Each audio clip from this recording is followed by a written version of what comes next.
11 o'clock class last week. So when you come in here, under links, you'll notice the Schoolhouse Rock things. You'll notice for 10 o'clock reliefs of the results of the belief quiz. This just got added, and I don't go through every single individual person, but I think I've got enough in there so that you should have a good idea of where it is that you fall and whatnot. And as we oh wait, that's the review session. What is that? Anyway, it's going to be in there. The results of the belief quiz are. Second thing, so it's right in links. For the 11 o'clock people, it's the exact same thing. When you go into links, the results of the belief quiz, wait, that's the wrong one. They're going to be in there. The videos are uploaded now. So I'll make sure that they work. And I was uploading them during the break, and it's been a hustle because I've filmed about 7 or 8 videos today. And I've been trying to update things and keep camera room and make sure the batteries are charged and all of these other things, but they'll be there. The 9 o'clock people just took the belief quiz today, and I just need to find somebody to film at some point, and I'll make sure that it's in there for y'all. What's nice is I was just doing the review sessions for the other classes.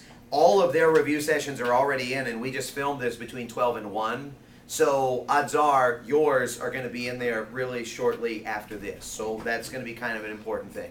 What I wanted to do today is basically focus on the review terms for starters. And as we look at the review terms up here, just the midterm study guide, everybody's got this. Why don't we just take it from chapter 1 and kind of work our way forward? If you're in the 9 o'clock or in the 10 o'clock or in the 11 o'clock, the video that I posted with the results of the belief quiz is going to deal with ideology. So 10 and 11 o'clock, you're going to have this. If 9 o'clock doesn't get it filmed, then I'll test you on this for the final. No big deal, as far as that's concerned. So with this in mind, what questions have you got about anything from chapter 1? Let's just take it from the start. All of them. What's that? All of them. Okay, gotta ask. Yes. The 111, actually, I don't remember. 111, does anybody remember 111? Because it's really not 111.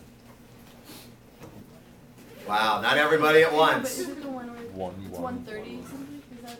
Well, I don't know. It's 130 I something. don't know. I don't know what I'm talking about. Okay, 111 is actually the number of peaceful midterm and presidential elections in American history. And this was right from the outline. It's actually up to 113 right now. 111 was the number from the old book. So it's actually up to 113, and this year, if I'm not mistaken, is going to be the 114th, as long as it's a midterm election and as long as it stays peaceful. What else have y'all got? Gotta go fast, because we've only got an hour. Yes? The bottom right, who? Who? What do you remember about who from the Declaration of Independence? Who wrote it? I think somebody just mouthed. Who wrote it?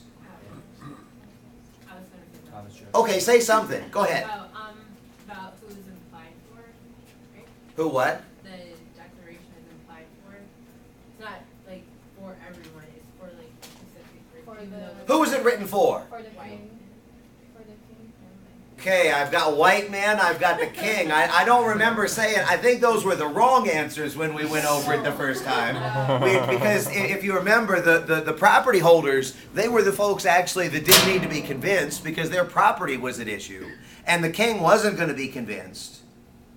And I believe it was allies. Yeah, it was. It was written for potential allies, meaning France. France was the one that ultimately bid. I had given you 3 questions. Who wrote it? Who was it written about? And who was it written for? So if we know who it was written for, it was the French. Who wrote it? Jefferson is considered the father of the Declaration. Thomas Jefferson is. So that's 2. Who was it written about? It was written about the king. And if you remember, it started off all of those sentences with, he endeavored to prevent, he obstructed, and all of these negative verbs. So those were the 3. What was the basic purpose behind the Declaration? To ensure our independence from the king's rule.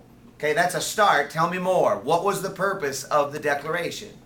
Yes? It was to declare war and split. Yeah, that's a start. There's some specific language that I had mentioned to you. It was a legal justification for separation from England. And if you remember, if you get a declaration question, there were life, liberty, and the pursuit of happiness, or property that was in there. There was basically the idea that it is our right and our responsibility to overthrow a government that is not taking care of us, this kind of a thing. So there could be a lot, actually, to the Declaration of Independence, but it starts with the who's. Who wrote it, who was it written about, and who was it written for? What other questions have y'all got? Initiative? What was an initiative? There was recall, there was referendum, and there was initiative. Bless you. Go ahead. They can put in their own ideas for laws, Who can? citizens. How does a law normally get passed? It goes through a legislature, it goes through a Congress. Yeah, that's right. So if that's how it normally works, how is an initiative different than that, Becca? Okay, I guess let somebody in. Yeah, thank you. Thank you. Repeat the question. How does a law, if that's how a law normally gets passed, how is an initiative different? Initiative is from the citizens, from the people, and then they vote on it. I'm sorry, say a little bit louder? The initiative is from the citizens. Yes. And so They vote on it? they vote on it themselves. So- They put it into the, like, So the citizens will draft it, Right. and then when they draft it, what's the next piece that they do? You need a certain amount of votes. yeah, they need They get a certain signatures. signatures. They get a certain amount of signatures, and then when they get the signatures, it ends up on the ballot, and then you vote on it. And if a majority of them say yes to the initiative, what happens? Legislate? No, like it's a law. It becomes law. What if the governor doesn't like it? What if the state legislature doesn't like it? What's that? Oh well, because they did this on their own. This initiative is an example of a direct democracy. And the idea is that you write a law, you collect the signatures, and then once you collect the signatures, if you win, it becomes law no matter what. And if you lose, well, nothing really changes because it got voted down. The courts can strike down an initiative, but the governor and the legislature can't. And it's an example of direct democracy because you usually have to go to a legislature to get a bill passed. What else have you got? Questions? Gotta go. Gotta go. Because I will move into chapter 2. Go ahead, Pilar. What do you mean by equality? Like what part of it? What is equality? Freedom, order, and equality were 3 terms that we discussed at length.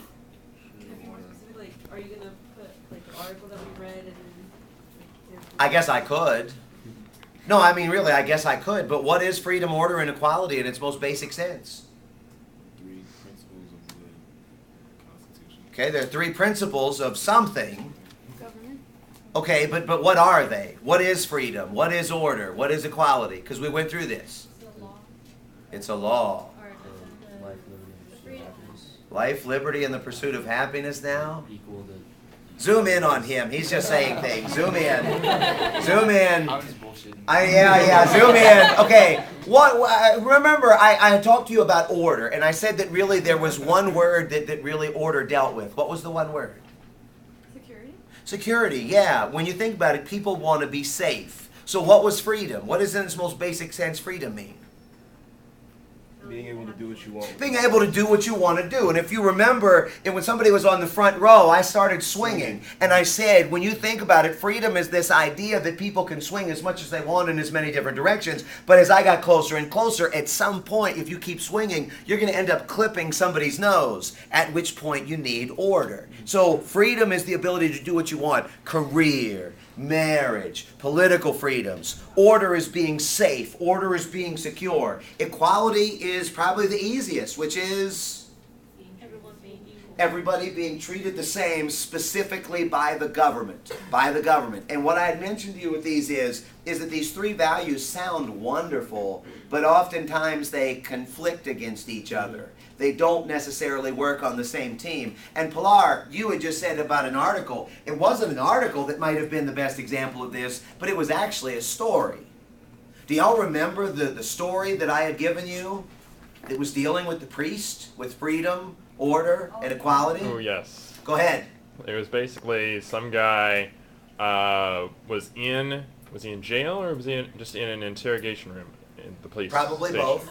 Okay. Well, basically, he had a priest come in and admitted committing murder to What the kind priest. of murder?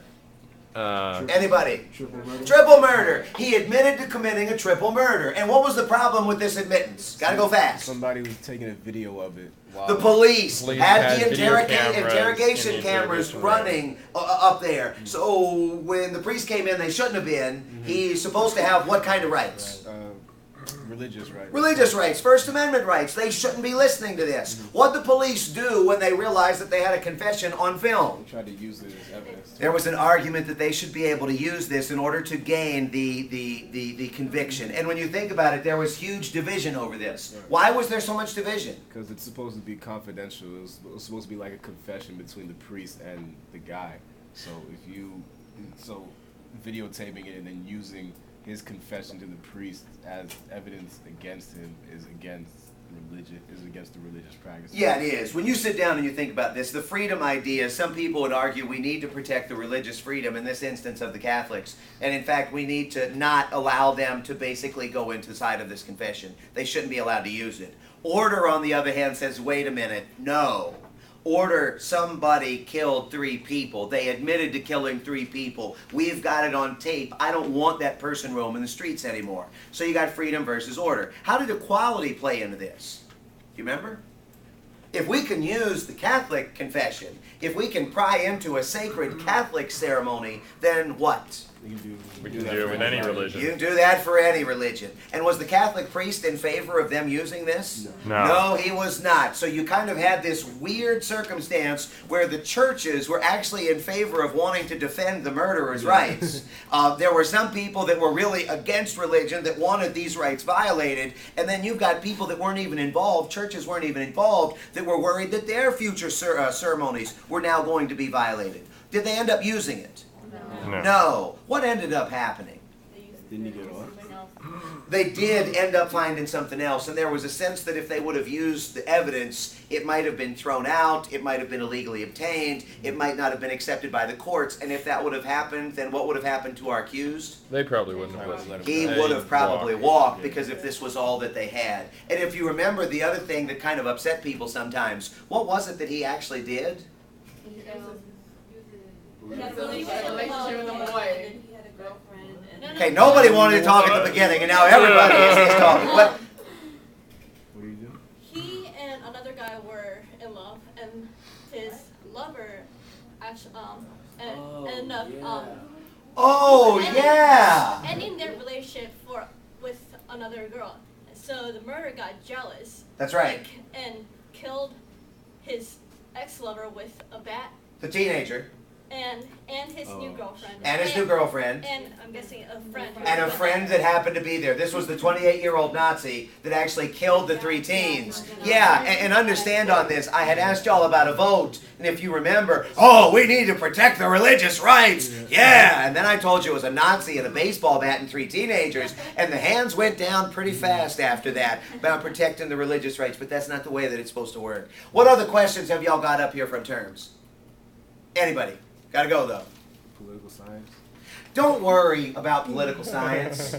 Don't worry about politics, and don't worry about politicians. Let's go ahead and take those off, because we're actually really close to being on pace, believe it or not, in spite of everything, and I don't want to waste questions on those basic definitions. Go ahead, Kara.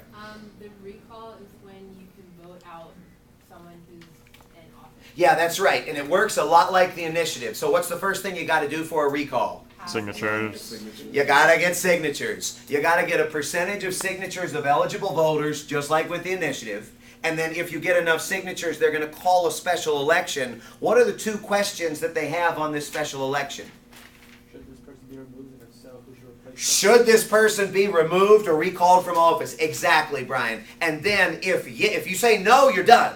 But if you say yes, now you've got to figure out who it is that you want to actually vote for. So with this in mind, do you remember the election that I had mentioned to you? Yeah. California, which put Arnold Schwarzenegger. Arnold Schwarzenegger was the example of this. Yes, that's what a recall is. Any other thoughts from chapter 1? No. Y'all feel good? All right, let's get the articles really quick, because there were some good ones with this. All of the 3 classes started with the Catholic school teacher. This is another one that you could argue freedom, order, and equality on. What was the deal with our Catholic school teacher, Michelle McCusker? Go ahead, Evan. She had a baby, before she was married, and then she. Wait, had she had the baby at this point? She got got pregnant. She got pregnant. Started the show, and so she told the principal, and then Yes. the principal fired her because since she was at a Catholic school, getting pregnant before you get married, it goes against the Catholic beliefs. So. Yeah. What was the specific language in the contract? Go ahead, Sarah. Wasn't it that she would uphold the Catholic beliefs? Uphold core teachings of the Catholic faith. And to your point, Evan, yeah, that's exactly, I mean, that's a broad thing, but the argument was if they're teaching, core teachings or upholding core teachings, sex out of wedlock, pregnancy out of wedlock would be one of the things that you can't do. So she does this. She tries to be responsible. She didn't do anything inappropriate with any of the students or anything like this, and then the principal fired her. What was her argument that there was a problem? What was the problem to her? Anybody? Oh, they were being sexist, right? They were being sexist, and stop it at 15 minutes too when you think about it.